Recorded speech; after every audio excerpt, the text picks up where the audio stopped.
हाय दोस्तों, DSSB exam के लिए आज हम एक छोटा सा वीडियो लेकर अपने सामने आए गए हूँ। और आप देखिएगा RPWD एक्ट अधिनियम 2016 सेक्शन 19 पर डीएसएसबी के स्तर पे प्रश्न है। इसमें पूछते हैं RPWD एक्ट अधिनियम 1916 की धारा 19 के अंतर्गत किस प्रकार का अधिकार प्रदान किया गया है, यानी इसका उत्तर बी था। ठीक है, तो प्रश्न संख्या 2 है, आपके सामने है। तो दोस्तों ये प्रश्न संख्या 2 में कह रहा है धारा 19 के अंतर्गत सरकार को विकलांग व्यक्तियों के लिए निम्न में से क्या सुनिश्चित करना आवश्यक है, यानी समुदाय आधारित पुनर्वास और सेवाओं की उपलब्धता, यह सुनिश्चित करना आवश्यक है। तो दोस्तों आप डीएसएसबी के लिए तैयारी कर रहे हैं और आपके लिए ये बेहतरीन साबित होगा। चलिए हम अब देर न करते हुए अगला प्रश्न देखते हैं। और साथ में दोस्तों अगर वीडियो आपको अच्छा लगे तो लाइक ज़रूर करिएगा, सब्सक्राइब ज़रूर करिएगा। प्रश्न संख्या 3 है आपके सामने। धारा 19 के अंतर्गत निम्न में से कौन सी सेवा आवश्यक नहीं मानी जाती है? तो दोस्तों इसका उत्तर आपके सामने सी है, यानी मुक्त विदेश यात्रा। यह सेवा आवश्यक नहीं मानी जाता है। व्यक्तिगत सहायता की सुविधा दी जाती है, सहायता प्राप्त कराने की सुविधा दी जाती है, सामुदायिक सहायता सेवा दी जाती है, लेकिन मुक्त विदेश यात्रा नहीं दी जाती है। अगला प्रश्न है प्रश्न संख्या 4। RPWD अधिनियम की धारा 19 के अनुसार व्यक्ति को किस प्रकार के वातावरण में रहने का अधिकार है? और दोस्तों केवल संस्थागत देखभाल, अपने परिवार से दूर, अपनी पसंद के समय, यानी दोस्तों ये चीज़ इसका सही है, अपनी पसंद के स्थान पर। ठीक है, और चलिए प्रश्न संख्या हम देखते हैं 5। यानी दोस्तों ये कहा कि निम्न में से कौन सी बात धारा 19 की भावना के विपरीत है? धारा 19 की भावना के विपरीत है, यानी दोस्तों इसका उत्तर सी है। चलिए प्रश्न संख्या 6 देखते हैं। RPWD अधिनियम 2016 की धारा 19 में किन लोगों के लिए विशेष व्यवस्था का उल्लेख है, यानी दिव्यांग व्यक्तियों के लिए विशेष व्यवस्था का उल्लेख है? तो दोस्तों अब हम अगले प्रश्न की ओर चल रहे हैं। प्रश्न संख्या 7 है आपके सामने।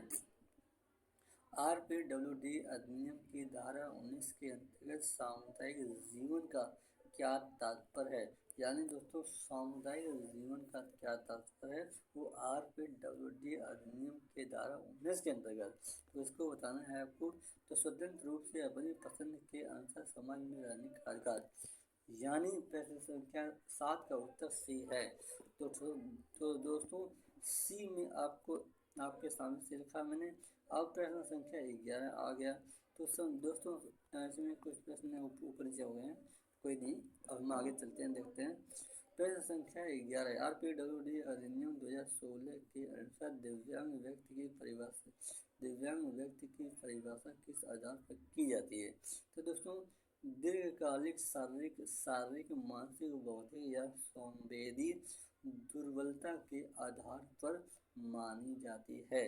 ठीक है दोस्तों, ये कह रहा है कि दिव्यांग व्यक्ति को परिभाषित किया जाता है, तो उस मॉडल को परिभाषित किया जाता है। प्रश्न संख्या 12 इस प्रकार RPWD अधिनियम की धारा 3 किससे संबंधित है, यानी दोस्तों इसका उत्तर आपके सामने क्या होगा? विवाह का अधिकार, समानता और गैर भेदभाव, ये सही है, मतलब यानी 20 का उत्तर सही होगा। ये कारण RPWD अधिनियम की धारा 3 किससे संबंधित है? 3 किससे संबंधित है? यह समानता और भेदभाव से, जो भेदभाव होता है उससे यह। अब प्रश्न संख्या 13। RPWD अधिनियम की धारा 25 का मुख्य उद्देश्य क्या है? 25 का मुख्य उद्देश्य क्या है आपके सामने? आवास प्रदान करना, स्वस्थ देखभाल का अधिकार, शिक्षा प्रचार, निजी अस्पतालों के, यानी दूसरा का सही होगा। दूसरा सही है।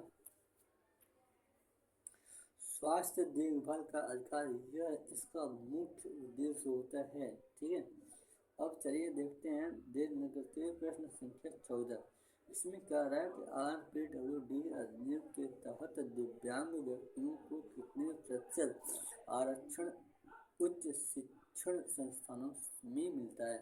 यानी 5% का आरक्षण उच्च शिक्षण संस्थानों में दिया जाता है। देखो उत्तर इसका आपके सामने सी। ठीक है, उच्च शिक्षण संस्थान में 5% का आरक्षण मिलता है। ये किसी को पता और किसी को पता भी नहीं है। चलो कोई बात नहीं। RPWD अधिनियम की धारा 20 में किस विषय का वर्णन है? मतलब कि धारा 20 में किस प्रकार का वर्णन है, किस विषय का वर्णन है? यानी हमने रोजगार में भेदभाव का निषेध, यानी दोस्तों रोजगार में भेदभाव किया जाता है उसका निषेध किया गया है धारा 20 में। यहाँ तो एक साथ पढ़ने वाले लोग, एक साथ काम करने वाले कर्मचारी खुद ही भेदभाव कर जाते हैं, उसकी बात खैर बहुत बड़ी बात है। जो रोजगार में